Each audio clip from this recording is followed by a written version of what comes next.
Hello everyone, welcome back again to MA5। तो आज हम इस वीडियो में मैं आपको एक ऐसे टॉपिक के बारे में बताऊंगा दोस्तों, जिसे हम यूज करके 90% ऑफ गुड्स को ट्रांसपोर्ट किया जाता है from one country to another country through sea route. तो अभी तक जिसके घर में इसके रिलेटेड जॉब कर रहे होंगे तो उनको पता चल चुका होगा।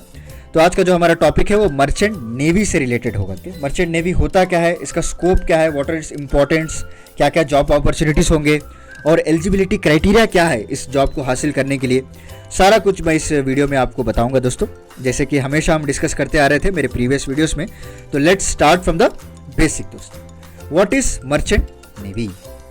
देखिए, merchant navy is nothing but it is a term which is use to describe the commercial shipping.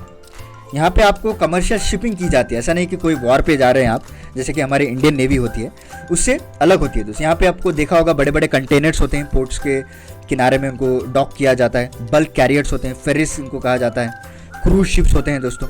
ये जो ऐसे शिप्स होते हैं जे विल कैरी अराउंड 11,000 कंटेनर्स दोस्तों, और एक एक कंटेनर की जो कैपेसिटी होती है वो 30 टन से ज़्यादा गुड्स को कैरी करने की कैपेसिटी होती है। एंड कई सारे गुड्स को, मेडिसिन को या फिर फूड को, हर चीज़ को जो है one country to another countries को पहुंचाया जाता है। तो what is the types of merchant navy की बात करें तो there are several types of merchant navy officers होते हैं। इसकी जो जॉब है, एलिजिबिलिटी क्राइटेरिया आपको 12 यानी 12th क्लास से ही स्टार्ट हो जाती है दोस्तों। पहला हो गया हमारे डेक ऑफिसर। डेक ऑफिसर जिसे कहते हैं, उनका नाम नेविगेशन ऑफिसर भी होता है। अगर आपको कई वेबसाइट्स में नेविगेशन ऑफिसर लिखा हो तो don't confuse, is nothing but deck officer only.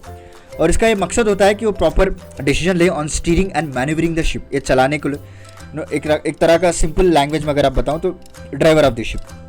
Okay, he will control the navigation and communication. Okay, जितने भी GPS सिस्टम होते हैं ये सारा कुछ इसी के कंट्रोल में होता है। And he will also monitor the weather reports, क्योंकि ऑब्वियसली सी में अगर जहाज़ जा रही है तो वेदर तो स्टेबल नहीं रहेगा, कभी तूफान आ सकता है, कभी लहरें ऊंचे हो जाती हैं, तो सारे वेदर रिपोर्ट्स के बारे में इसको आइडिया होता है दोस्तों। And he is mainly responsible for the safe handling of the cargo. Okay, safe handling करना है और प्रॉपरली डिलीवर कर देना है टू अनदर कंट्री। और इसके साथ साथ इंजीनियर ऑफिसर्स भी होते हैं, and who is mainly responsible for the maintenance of the machinery of the entire ship.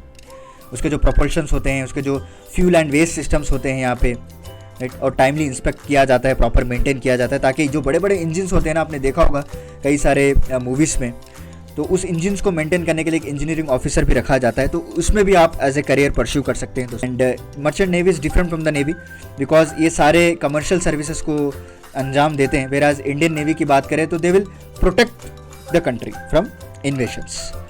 तो एलिजिबिलिटी क्राइटेरिया क्या होता है? जैसे मैंने कहा आपको स्टार्टिंग में क्लास 12 से ही आपको इसका एलिजिबिलिटी क्राइटेरिया स्टार्ट हो जाता है। जैसे आपने क्लास 12 पास कर लिया विद MPC, जिसे हम मैथमेटिक्स, फिजिक्स और केमिस्ट्री कहते हैं, then you are eligible for this joining merchant. And candidates have to be unmarried, याद रख लीजिए, ये जब ज्वाइन करते वक्त आपको अनमैरिड होना चाहिए, राइट। एंड नॉर्मल विजन आपको प्लस और माइनस 2.5 हुए तो भी चलेगा, क्योंकि कई सारे बच्चे होते हैं जिनको ग्लासेस लगे होते हैं, जिनको स्पेक्टिकल्स लगे होते हैं, तो उनके लिए भी जो है चांसेस हैं यहाँ पे। ऐसा मत डिस्करेज कर लीजिएगा आपको कि मेरे पास ग्लासेस है and I am not able to part in this join in this merchant navy. वहाँ पे भी इन्होंने थोड़ा अपॉर्चुनिटीज़ दिए हैं कि प्लस और माइनस अगर 2.5 है then you may be allowed. और इनकी जो एंट्रेंस होती है, एक स्क्रीनिंग टेस्ट किया जाता है, उसके बाद एक रिटन एग्जामिनेशन होता है दोस्तों। उसके बाद अगर आप दोनों को पास करेंगे तो इंटरव्यू होगा, देन मेडिकल टेस्ट, और उसके बाद आपको एक शिप ट्रेनिंग कोर्स को सिखाया जाएगा कि किस तरह से आप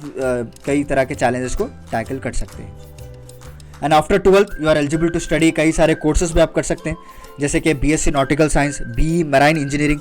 इससे क्या होता है, आपका जो स्कोप ऑफ एम्प्लॉयमेंट अपॉर्चुनिटी और वाइडन हो जाती है दोस्तों, और बढ़ जाती है, क्योंकि आगे चलकर आपको प्रमोशंस में मदद मिलेगी। अगर आपने BE मराइन इंजीनियरिंग को किया है, उसके साथ BE मैकेनिकल इंजीनियरिंग आप कर सकते हैं, BE harbour and ocean engineering हो गया, और BSc मराइन कैटरिंग आप कर सकते हैं दोस्तों।